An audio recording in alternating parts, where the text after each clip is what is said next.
Good day, students. Welcome to Mathgotserved.com. And this clip we're going to be going over section 3.3 on our series on operations on numbers. We're going to be looking at how to multiply multi-digit numbers by one-digit numbers. Okay. A sample problem that we'll be covering in this presentation is given here. Find the product of 3,105 and 3. Don't forget, we have 5 practice problems at the end of this presentation for you to try out in order to demonstrate mastery of the contents of this tutorial. Alright, so let's go ahead and get started. Instructions for problems 1 to 4, we're to find the product. Okay, find the product of the following numbers. Question number 1. What if you were to find the product of 75 and 4?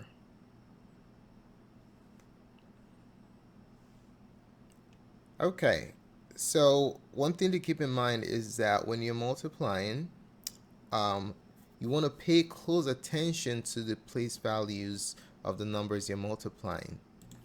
Alright, so just a side note, let's take a look at what these numbers are called. This right here is your multiplier.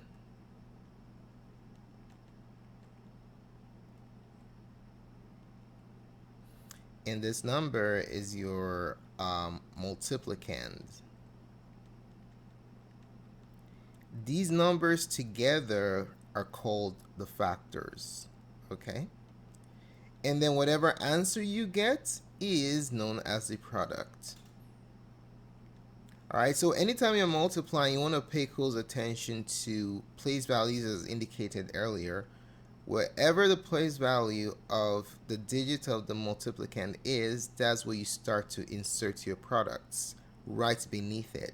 Okay, so you might not see, that might not be obvious right now as to how the product's position change with the position of the digit of the multiplicand, but when we get to the next section, when we're multiplying multi-digit numbers by multi-digit numbers, you get to see how this point is very important. Okay, alright, so let's go ahead and get started. So we're gonna start with the rightmost digit of our multiplicand. In this case, we just have only one digit and it's in the ones place. Alright, so what we're going to do, let me make my pen a little bit slimmer, is as follows. We're going to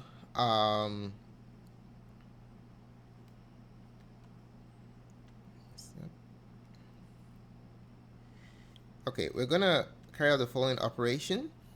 We're gonna multiply 4 by, you start also with the rightmost digit of your multiplier, 4 times 4, and then 4 times 7. You're gonna multiply those. Okay, so where do you position your products? You always start directly beneath the place value position of your multiplicand. Okay, so when we go 4 times 5, we're going to start inserting our product digits directly beneath this, the digit that you're of the multiplicand that you're multiplying by. All right, so let's go ahead and multiply that out. We have, it's a little bit thicker, 4 times 5 is 20. So we can only insert one digit here, so we're going to have a 0, and then we carry 2 over to the next place value, namely the tens place. Alright, and then this digit will be added to the product that we get. Alright, so 4 times 5 is 20. We put a 0 down and carry the 2 to the next place value. Since this is just ones, you can't put 20 in the ones, only the 0 from the 20. The 2 goes to the tens place, which counts as a 20. Let that sit for a second. 4 times 7. What is 4 times 7? 4 times 7 is 28. But since you're in the tens place, 28 is equivalent to 280. Alright, and then we add a 2 to, we add that 2, which is actually 20, to 280, you get 300. Okay, so let's actually do the multiplication. So 4 times 7 is 28, plus that 2 is 30. Bam. Oh, let's change the color. It's 30, but in actuality, what we're actually writing down is 300. All right, but there was already a 0 here, so 30 and a 0, you get 300. All right, so that's basically that. All right, let's take a look at the next example, number 2. 612. We're just going over the reason why the numbers look the way they do. You can actually multiply easily without knowing the reason why, but we just want to make sure you know that. What is 612 multiplied by 4? Now we have a 3-digit number multiplied by a 1-digit number. We're going to follow exactly the same procedure. All right. We're going to start with the rightmost digit of our multiplicand and then multiply with the rightmost digit of our multiplier, and then just multiply that in that order, and then you multiply it in that order, and then you insert your product starting from the place value of the digit of the multiplicand that you're multiplying by. All right, so we're gonna start inserting our products right there. Let's go ahead and do it. So what is 4 times 2? 4 times 2 is 8. Oh, nice. It's a 1-digit number, so we don't have to carry anything. 4 times 2 is 8. 4 times 1 is a 1-digit number. Just put it down here underneath there, 4. And then 4 times 6, we're in the hundreds place now, so we're going to start inserting our results right here. So 4 times 6 is 24. There's no digit in the thousands place to carry over to, so 4 times 6, we just place the 24 right here with the 4 directly underneath the digit in the hundreds place. Bam, 2,448. That's your product. Okay, let's take a look at another example. 1,325. Ooh, now we have a 4-digit number for our multiplier, and our multiplicand is going to be a 1-digit number. Okay, so please pay close attention to your place values when you're multiplying. Okay, and when you're writing down the products, you start from the rightmost place and then just work your way to the left, carrying digits where applicable. Okay, all right, so what we're going to do here, let's specify with the arrows. We're going to follow the same procedure that we did previously, basically starting with the rightmost digits of our multiplier, and then just multiply that way, and multiply when they're multi-digit products, we just carry over. Okay, all right, let's do it. So we're gonna have 5 times 5 is 25. We have a 5. That's 2 digits, carry over the 2. Now we are in the tens place. 5 times 2 is 10. We have a 2 there. So 10 plus 2 is 12. We can only put 1 digit here, namely the 2. Oh snap, just change the color. Put the 2 right here, and then we carry the 1 to the next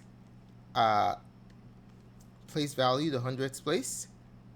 Continue multiplying. 5 times 3 is 15. We had a 1 that we carried over. We added to the 15. That's 16. We can only put the rightmost digit directly underneath 3. That's a 6. Carry the 1 over. 5 times 1 is 5, plus the 1, which is 6. 1 digit, we'll put it directly beneath.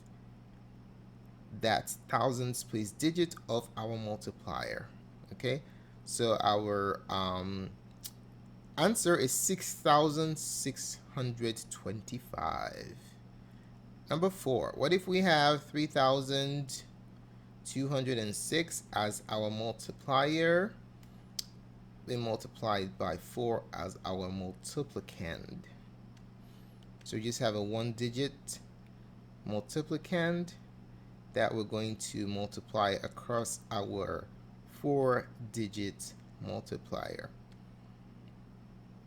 So what does that look like? We're just going to multiply 4 times 6, 0, times 2, 4 times 3. When you have multi-digit products, we just carry over. So all these are multiplication operations. We're going to start by putting our first digit directly underneath 4 right here. Okay? Okay, so let's go ahead and do the multiplication. What is 4 times 6? 4 times 6 is 24. That's a 2-digit number. Put a 4 down. Carry 2 over to the next place value, the tens place. 4 times 0 is 0. 0 plus 2 is 2. Bring down that 2. It's going to be right in the tens place position because we multiplied 4 by a digit in the tens place of our multiplier.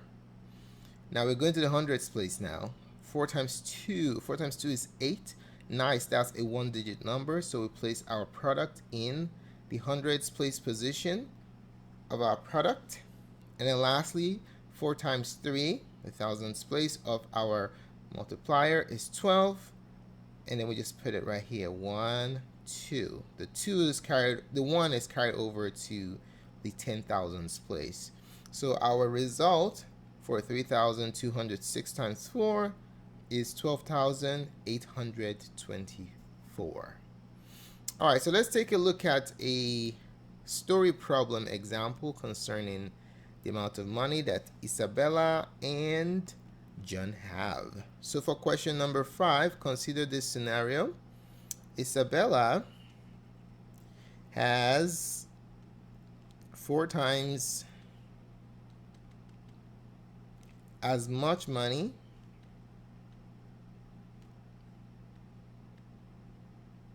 as John.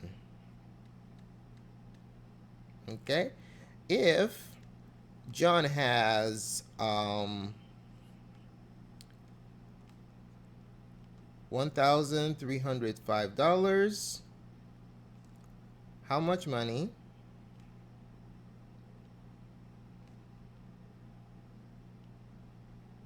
does Isabella have?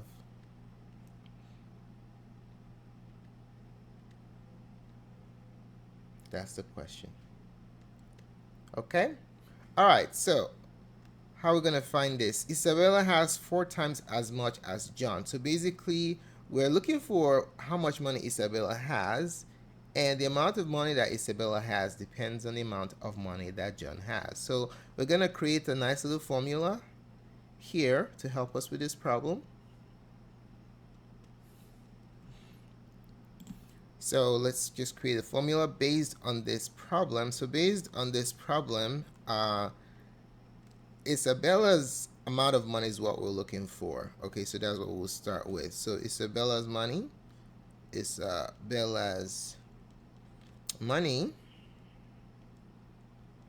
going to be equal to John's money, how much money John has, multiplied by what? Isabella's money is John's money is 4 times. So basically John's money times 4 will give us Isabella's money. Bam. So that's the formula we're going to use. Okay. We don't know what Isabella's money is. We know that John's money is 1,304. So we're going to be multiplying 1,305. We're going to be multiplying that by 4 in order to get the answer we desire. Let's do it. We're going to multiply vertically. As we did in the previous examples, we're looking for the product of 1,305 and 4. We already know how to do this. We've been practicing this in the past 4 problems. So let's go ahead and generate the product like experts. Okay. All right, so we have 1 digit in the multiplicand position and 4 digit in the multiplier position. Start with the rightmost digits of both and multiply all your way out. All right, so let's do it. 4 times 5 is 20. So that's 2 digits. So put down the first digit, carry the other digit over to the next place value. 4 times 0 is 0, plus 2. 0 plus 2 is 2. Moving over to the hundreds place, 4 times 3 is 12. Okay. 2 digits, bring down the rightmost digit and carry the other digit over to the next place value if there's a digit there. 4 times 1 is 4. 4 plus 1 is 5. So our answer is 5,220. So let's put our answer in context of this problem. What does this answer mean? This answer means that Isabella is pretty rich. Isabella has $5,220. Okay, so there goes the answer to question number 5. Now it's your turn to do some practice problems. Alrighty, ladies and gentlemen, here are 5 practice problems for you to do. We're going to have you pause the video presentation at this time. Try out these practice problems. When you're done, click on the playback button and we are going to reveal what the answers are. Okay, so go ahead and pause the video at this time and get started. Alrighty, welcome back. Here are the solutions to the practice problems. How well did you do with these practice problems? Go ahead and check your answers. Let us know in the comment section below how well you did. If you have any questions about these practice problems or what we went over in the tutorial, just let us know in the comment section and we will be more than glad to assist you. Thanks so much for taking the time to watch this presentation. Please help support our channel by giving us a like and a subscribe and also sharing with your friends. Don't forget that we have tons of support resources at mathgotserved.com or in the links in the description below. Thanks again for watching. Have a wonderful day and see you on the next presentation. Goodbye.